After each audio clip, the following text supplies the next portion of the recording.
Agora, 3 horas e 36 minutos, de volta para falar de saúde aqui no Estúdio CBN.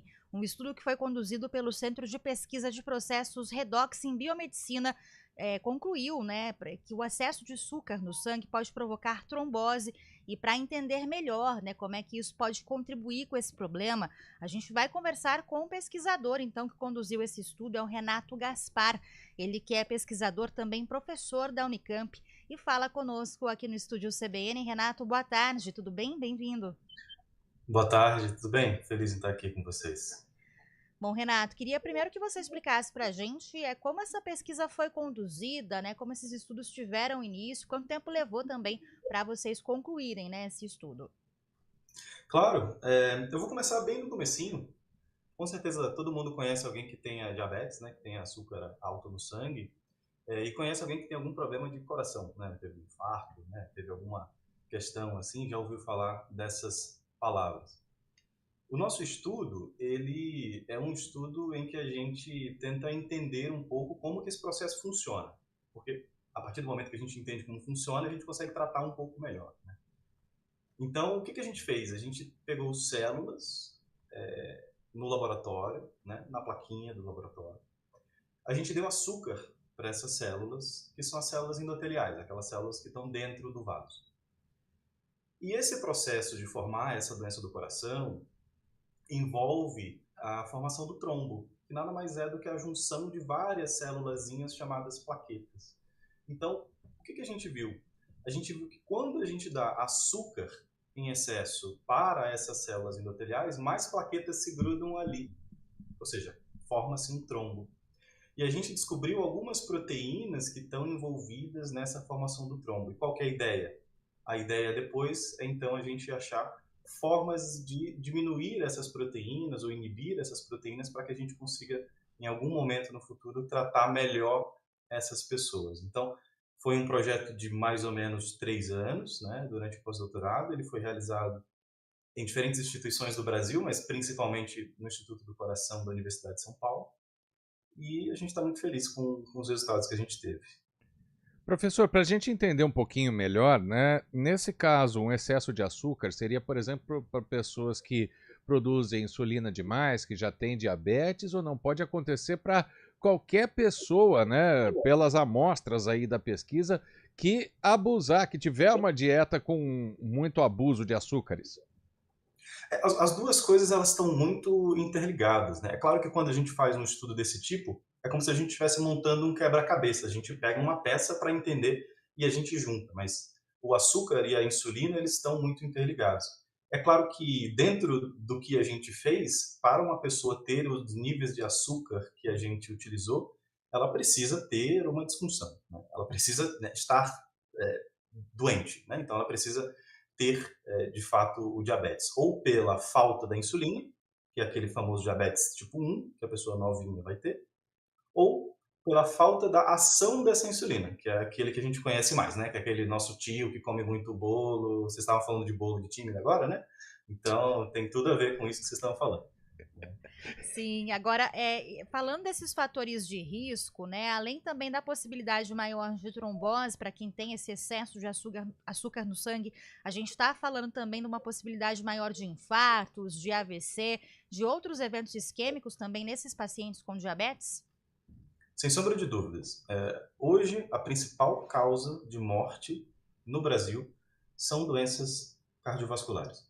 Se não for a principal, é uma das top 2, top 3. E essas doenças cardiovasculares, elas são a causa de morte de mais ou menos 50% das pessoas que têm diabetes. Então perceba como uma coisa está relacionada à outra. A gente fez uma série de estudos anteriores, e outras pessoas também fizeram outros estudos, que mostram que é claro que existem vários fatores de risco para a pessoa ter um infarto.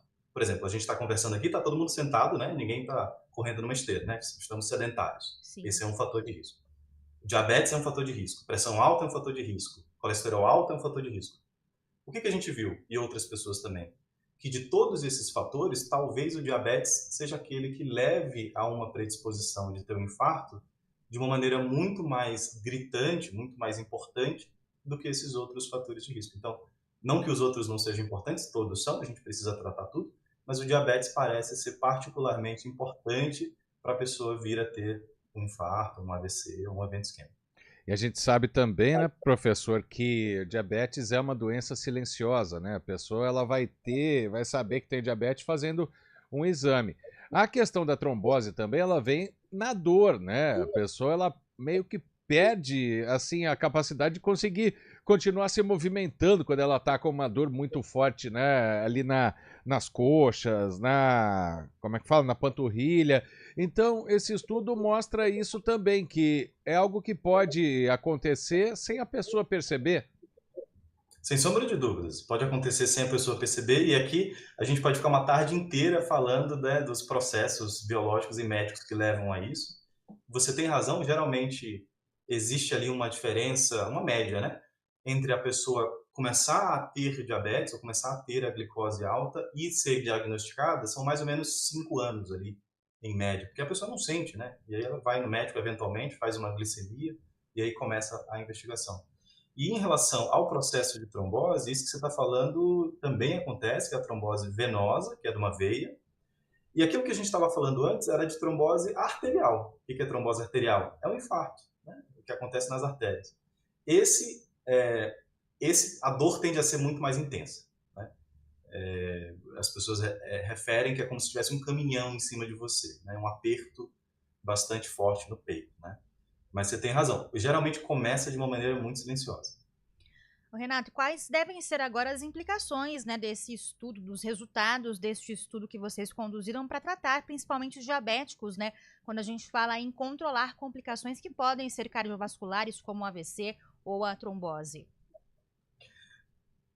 O objetivo sempre, quando a gente faz esse tipo de estudo, é a gente bolar um medicamento, né? Um fármaco, um composto, que trate pessoas de uma maneira mais eficiente e que leve a menos efeitos colaterais. Então, a gente identificou algumas proteínas específicas, especificamente 2, que nos pareceram alvos interessantes, e o que a gente vai fazer, ou está começando a fazer agora, é bolar ou identificar, né, compostos que consigam inibir essas proteínas. Porque, obviamente, se eu falo que ela é importante para causar trombo no diabetes, se eu inibo essa proteína, eu não vou ter o trombo no diabetes. A ideia, né, assim, simples é essa. Então, a ideia é sempre buscar esse medicamento. Professor, quando sai um resultado de uma pesquisa dessas, né, 3 anos de trabalho, e claro, FAPESP, Unicamp, né, participando dessa pesquisa, e você acabou de citar um medicamento, um fármaco, até isso ficar pronto. Já ficou pronto. Agora até ter uma negociação, por exemplo, com o laboratório, né, para que esse fármaco entre em funcionamento, né, entre no mercado e que possa ajudar a melhorar aí, a diminuir esses casos de trombose, tudo isso demora muito tempo ainda? Fala dos próximos passos para a gente, por favor. Demora muito. Demora, assim, décadas, né? E é interessante, né? Porque a gente precisa de vários atores nesse sentido. Então, a gente precisa da universidade, você falou da Unicamp, a gente precisa da FAPESP, que é a agência de fomento, para que a gente possa fazer o tipo de estudo que a gente fez, que é basicamente um estudo de identificar um alvo. E a gente precisa da indústria farmacêutica também para levar isso até a linha de chegada, né? Para fazer os ensaios clínicos, as coisas que, né, demandam muito mais recursos. Então, a gente precisa que esses diferentes, digamos, atores desse processo, a universidade, a empresa, a agência de fomento, se conversem, né? É o que eu sempre falo, uma coisa não é ou um ou outro, né? É complementar para que a gente tenha um objetivo comum. Qual que é o objetivo comum? É tratar a pessoa de uma maneira em que ela sobreviva mais tempo com mais qualidade de vida, né? Mas todo esse processo demora muito, porque tem muitas etapas, a gente é muito rigoroso quando a gente faz esse tipo de estudo, e precisa ser mesmo, porque na medicina tem uma máxima que a gente fala que primeiro a gente não quer fazer mal, depois a gente quer fazer bem. Então a gente precisa primeiro se certificar de que não vai fazer mal, e isso tudo demanda bastante rigor científico e bastante tempo para que a gente tenha essa certeza. Mas sem sombra de dúvidas, o objetivo final continua o mesmo, que é tratar essa pessoa para que ela fique melhor. Bom, então isso pode levar anos, como você disse pra gente, né, Renato, a aplicação aí desse medicamento, de fato, o desenvolvimento, os testes, como você explicou, mas até lá, os médicos podem usar de alguma forma também os resultados desse estudo para melhorar a prevenção, né, da trombose em diabéticos, ou até mesmo políticas públicas podem ser instituídas de prevenção com base nessa pesquisa? Sem sombra de dúvidas, o resultado final de uma pesquisa não se resume a um artigo publicado. Ele vai muito além disso. Ele tem a ver com as pessoas que são formadas, tem a ver, por exemplo, com essa troca que a gente está tendo. O fato da gente estar conversando sobre diabetes talvez faça com que algum ouvinte pense, poxa, como é que está a minha glicemia? Será que eu vou poder ver o que está acontecendo? Então, vai muito além disso. E você falou de políticas públicas, a gente teve algumas mudanças recentes, né, de políticas públicas em relação a alimentos, alimentos que são, por exemplo, altos em açúcar, altos em sal. Agora a gente vê lá no pacotinho, tem lá dizendo assim, alto em açúcar adicionado. Esse é o tipo de política pública que às vezes parece besteira, mas faz muita diferença, porque a pessoa às vezes não sabe o que está ingerindo. Esse tipo de estudo, ele leva a essas discussões, e essas discussões levam a essas políticas públicas. Então, com certeza, as ramificações são muito maiores. E para atendimento também, até pegando o gancho da pergunta da Tayla, né, pode ser mais fácil de identificar também algo que possa acontecer, como por exemplo a trombose, ou até conseguir prevenir caso haja algum aviso ali, mesmo que a pessoa não tenha sintoma, professor. Perfeitamente. Primeiro a gente sempre tenta prevenir, né, com que a coisa aconteça. Então, talvez tendo essa discussão de que o diabetes ou a glicemia aumentada, a glicose aumentada no sangue, leva a essa trombose, talvez faça com que o médico, a equipe de saúde ou o próprio paciente se atentem mais a esses sintomas e, portanto, busquem prevenir com que essas coisas aconteçam. Você tem razão completamente. A gente está falando do excesso de açúcar no sangue, a relação disso com a trombose, né, Renato? Então, especificamente aí de pacientes com diabetes, mas tem algum tipo de diabetes que possa aumentar essa incidência aí do risco, né, de trombose ou mesmo de um AVC, outros problemas isquêmicos, ou isso independe aí do tipo de diabetes que o paciente tenha? Geralmente, esse tipo de problema que a gente fala de trombose, de isquemia, de infarto, está mais relacionado ao diabetes tipo 2, certo? A gente tem basicamente, assim, didaticamente, dois tipos, o tipo 1, que é o da pessoa mais nova, que não produz insulina, e o tipo Sim. 2, que é da pessoa, né, mais experiente na vida, vamos dizer assim, que tem uma insulina que não atua de uma maneira fisiológica, de uma maneira normal. Geralmente, é esse segundo grupo. São essas pessoas que têm uma doença crônica ao longo de muitos e muitos anos, que vão acabar desenvolvendo esses eventos isquêmicos. No meu laboratório aqui dentro da Unicamp, a gente estuda exatamente isso. Quer dizer, o que leva essa pessoa que tem esse diabetes crônico a ter esse evento isquêmico, né? Essa é a nossa linha de pesquisa, é isso que a gente está interessado em fazer. São essas as pessoas que a gente quer beneficiar. Bom, agradeço aqui a participação do Renato Gaspar, ele que é pesquisador e professor da Unicamp e conduziu então esse estudo, né, entendendo como o excesso de açúcar no sangue pode provocar trombose nesses pacientes. Renato, muito obrigada, viu, pelas explicações aqui pra gente, pela sua participação. Uma boa tarde para você.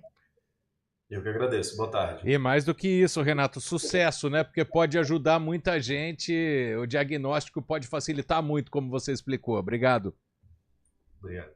Agora são 3h05.